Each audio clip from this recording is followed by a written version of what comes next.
और तभी ज़ेन वहाँ पे सारे के सारे बम्बू को कलेक्ट कर रहा होता है। मगर तभी ज़ेन के ऊपर काफ़ी सारे अटैक होते हैं बम्बू से, जिस अटैक से ज़ेन धीरे धीरे बच रहा होता है। और ये सारे अटैक सॉन्ग करा रहा होता है अपनी बाकी डिसेबल से, क्योंकि लिए यहाँ पे ज़ेन की ट्रेनिंग चल रही होती है और ज़ेन भी अपने डांसिंग मूव से सारे बम्बू को डॉज कर रहा होता है और सारे डिसेबल के अटैक को धीरे धीरे डॉज करके उन सभी को हरा रहा होता है। और इस चीज़ को देख कर के सारे डिसेबल काफ़ी खुश हो रहे होते हैं। तभी शॉन्ग भी ज़ैन के ऊपर पीछे से अटैक करता है, मगर ज़ैन उसको भी डॉज कर लेता है और ये सब देख कर के सब बहुत ही ज़्यादा खुश हो रहे होते हैं। तभी सारे डिसेबल हवा में उड़ करके अपना अपना स्पिरिचुअल अटैक ज़ैन के ऊपर करने वाले रहते हैं। तभी ज़ैन भी अपने सारे ऑरा को कलेक्ट करके अपने स्पिरिचुअल अटैक को रेडी करता है, मगर वो ऐसा कर नहीं पाता है। तब तक ज़ेन जिस बम्बू पे खड़ा रहता है वो टूट जाता है। इसी वजह से वो उन सारे डिसेबल के अटैक से बच जाता है, वरना यहाँ पे उसे बहुत बुरी चोट लगती। मगर वो जब भी ज़मीन पे गिरता है अपने हिप को सहलाते हुए कहता है, आखिर मैं फिर से अपने स्पिरिचुअल अटैक को समन नहीं कर पाया। मगर इस चीज़ को देख कर के सॉन्ग उसे तसल्ली देते हैं, कहते हैं कि तुम एक ना एक दिन कर लोगे। तभी सारे डिसेबल कहते हैं कि 5 साल से हम तो बहुत कोशिश कर रहे हैं कि ज़ेन अपने स्पिरिचुअल अटैक को समन कर पाए, बट वो ऐसा नहीं कर पा रहा है। अभी सॉन्ग बातों ही बातों में सारे डिसेबल से कहते हैं कि ज़ेन को यहाँ के जंगल के सारे स्पिरिचुअल ऑरा को कलेक्ट करके उसे कल्टीवेट करना चाहिए। इसकी वजह से हो सकता है कि उसकी कल्टीवेशन सही हो जाए।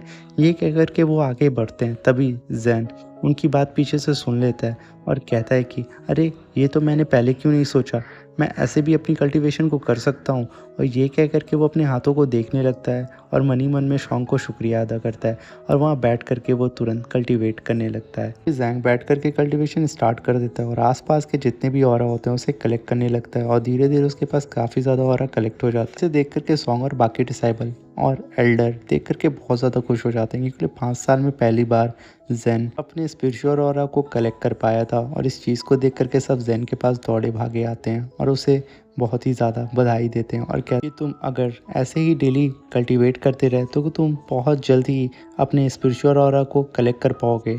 ये कह कर के वो लोग तुरंत उसे गले लगा लेते हैं और तभी पीछे से मास्टर आके कहते हैं, कोई शायद आज भूल गया है मेरे लिए खाना बनाना। और ये कह कर के वो ज़ेन को सुना रहे होते हैं और ये कह कर के वो वहाँ से चले जाते हैं, क्योंकि यहाँ पे इस सेक्ट में ज़ेन सबके लिए खाना भी बनाता है और प्रैक्टिस भी करता है। और तभी हम देखते हैं कि ज़ेन वहाँ अकेले बम्बूज़ के बीच में प्रैक्टिस कर रहा होता है और तभी उसे एक पीछे से पत्थर कोई मारता है। इसे देख कर के ज़ेन कहता है, आखिर कौन है, मेरे सामने आओ। तभी एक मंकी उस डोलची में से बम्बूज़ को निकाल के उसकी ओर मारता है और उसे परेशान कर रहा होता है। तभी ज़ेन कहता है, मंकी मैं तुम्हें आज मार डालूंगा। और ये कह कर के मंकी की ओर देख कर के एकदम गुस्सा आता है, मगर मंकी कहाँ सुनने वाला, वो तो ठहरा एकदम नटखट। वो तो और भी ज़्यादा परेशान करने लगता है और यहीं पे ये सीन हमारा शिफ्ट होता है। देखते हैं लिन, जो कि अब बहुत ज़्यादा पावरफुल हो चुका रहता है और वो अपने तलवार के एक ही स्लैश में बड़े से पत्थर को काट के 2 पार्ट में डिवाइड कर देता है। इसे देख कर के वहाँ के सेक्ट डिसाइबल बहुत ही ज़्यादा हैरान होते हैं और कहते हैं कि लिन अब यहाँ का दूसरा सेक्ट मास्टर बनेगा। मगर तभी वहाँ पे एक डिसाइबल आगे आकर के कहता है, लिन मैं तुम्हें चैलेंज करना चाहता हूँ। तभी लिन कहता है कि तुम श्योर हो ना। तभी वो कहता है हाँ। तभी इन दोनों के बीच में फ़ाइट स्टार्ट हो जाती है और लिन उसके चैलेंज को एक्सेप्ट कर लेता है और वो लोग लड़ते लड़ते रहते हैं। तभी लिन उसे हरा करके अपनी स्वॉर्ड को उसकी डिसाइबल के गर्दन पे रख देता है। तभी वहाँ पे एक सीनियर डिसाइबल आते हैं और वो अपनी एनर्जी से लिन की तलवार को नीचे गिरा देते हैं और वो इस अरीना के इंचार्ज होते हैं और वो कहते हैं दूसरे डिसाइबल से कि तुम इतने क्वालिफाई नहीं हो कि तुम लिन से फ़ाइट करो और तुम्हें होश में रहना चाहिए। तुम फाइट किससे कर रहे हो, लिन हमारे मास्टर का पर्सनल डिसाइबल है। और ये कह करके वो उस दूसरे डिसाइबल को डांट रहे होते हैं। तभी लिन भी वहाँ शांति से खड़ा रहता है और वो डिसाइबल लिन से सॉरी बोल करके माफ़ी मांग रहा होता है। और यहीं पे ये सीन शिफ्ट होता है, हमें जंगल का सीन दिखाया जाता है जहाँ पर ज़ेन यून के साथ बैठ के मज़े से खाना पका रहा होता है। यून से कह रहा होता है कि मैं 5 साल से प्रैक्टिस कर रहा हूँ, बट मैं अभी भी अपनी प्रैक्टिस में बहुत ही ज़्यादा अच्छा नहीं हो पाया हूँ और मेरी मार्शल आर्ट भी उतनी कुछ खास नहीं है। मैं तो अभी तक अपनी स्पिरिचुअल एनर्जी को भी अवेक नहीं कर पाया हूँ। पता नहीं कैसे मैं यहाँ पे सरवाइव कर पाऊँगा। और अगर मैं 2 साल के अंदर अपनी स्पिरिचुअल एनर्जी को अवेक नहीं कर पाया तो मुझे इस सेक्ट से भी निकाल दिया जाएगा। तभी यून कहती है, तुम बेवजह परेशान हो रहे हो, अभी फ़िलहाल के लिए तुम खाना बनाने पे फोकस करो और बाकी मैं देख लूँगी। तुम मेरे छोटे भाई हो, तुम ये भूल रहे हो, और जब तक तुम्हारी बड़ी बहन है तुम्हारे पास, तुम्हें डरना नहीं चाहिए। और तभी खाना रेडी हो जाता है और वहाँ पे वही बदमाश मंकी आकर के उन लोगों के खाने को चोरी कर लेता है और खाते हुए मज़े से उन लोगों को चिढ़ा रहा होता है। इस चीज़ को देख कर के यून एकदम गुस्सा आ जाती है क्योंकि ये खाना बना ही बहुत ज़्यादा टेस्टी था, मगर मंकी कहाँ पीछे हटने वाला था। वो थोड़ी देर बाद फिर वापस आता है और ज़ेन का भी खाना चोरी करके उसके पास से लेकर के भाग जाता है और उसे बड़े मज़े से खा रहा होता है। इस चीज़ को देख कर के यून और भी ज़्यादा गुस्सा आ जाती है और हवा में उड़ करके उसका पीछा करने लगती है, मगर तब भी उस मंकी का वो कुछ भी नहीं बिगाड़ पाती है। और जैसे ही वो थोड़ी दूर आगे जाती है वो पेड़ से लड़के नीचे गिर जाती है। मंकी उन दोनों को देख कर के और भी ज़्यादा तेज़ी से हंसने लगता है और चिढ़ाने लगता है, मगर यून को तो और भी ज़्यादा गुस्सा आ जाता है और वो उसके पीछे पीछे एक खाई के नीचे चली जाती है।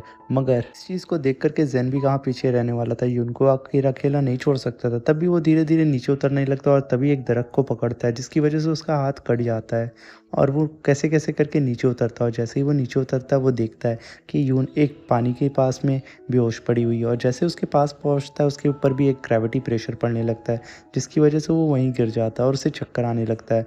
और वहाँ पे एक स्मोक भी फैला रहता है जो कि काफ़ी जहरीला रहता है और उसकी पल जो उसके पास थी वो भी यहाँ पर आकर के रिएक्ट करने लगती है। तभी ज़ेन तुरंत यून के पास जा कर के उसको उठाने की कोशिश करता है और उसे कैसे कैसे उठा करके तुरंत एक पेड़ के पास रख देता है। फिर ज़ेन देखता है कि वो मंकी भी उस तालाब के पास बेहोश पड़ा हुआ है, तो वो दौड़ते हुए जाता है, मंकी को उठाने की कोशिश करता है, मगर तब तक ज़ेन के पास जो पल होती है वो रिएक्ट करने लगती है और ज़ेन को पानी के अंदर खींचने लगती है। मगर ज़ेन कैसे भी करके मंकी को बचा लेता है और उठा के फेंक देता है और खुद उस पल की वजह से पानी के अंदर खिंचाने लगता है। जैसे ही उस पल को वो पकड़ता है वो पल उसे पानी की गहराई में ले जाने लगती है जिसकी वजह से ज़ेन सांस भी नहीं ले पाता है। और तभी ज़ेन पानी के अंदर ब्रीथ करने वाली टेक्निक को समन करता है और वो जैसे ही इस टेक्निक को समन करता है वो सांस ले पा रहा होता है और वो देखता है कि वो पल एक स्टिक के पास जा कर के रिएक्ट करने लगती है और वो स्टिक भी उसके पास आकर के रिएक्ट करने लगती है और वो दोनों ज़ेन के अगल बगल घूमने लगते हैं। ज़ेन इस चीज़ को देख कर के एकदम हैरान हो जाता है। तभी ज़ेन का